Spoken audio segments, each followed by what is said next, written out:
प्यारे बच्चों, किंडरगार्टन की वीडियो लेक्चर्स में खुश आमदीद। आइए मिलकर सीखें और मज़े मज़े की वीडियोस से इल्मी सफ़र शुरू करें। हमारा आज का काम है भारी हुरूफ को पढ़ना।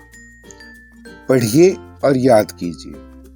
भे, फे, थे, ठे, झे, चे, रे, ढे, ध, ढ, ख, घ, ल, म, न।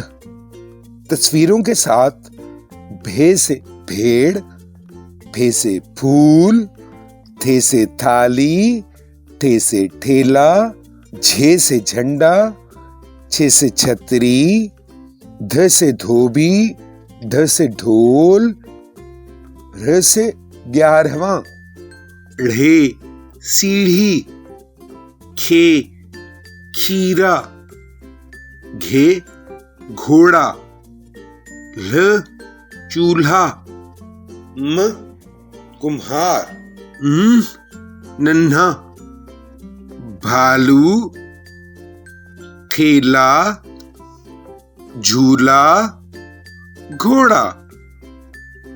अब आप देखिए कि ये जो मैंने अल्फाज अब बोले हैं, इनकी तस्वीर इस तस्वीर में कहां कहां है। कल के सबक में दोबारा मुलाकात होगी।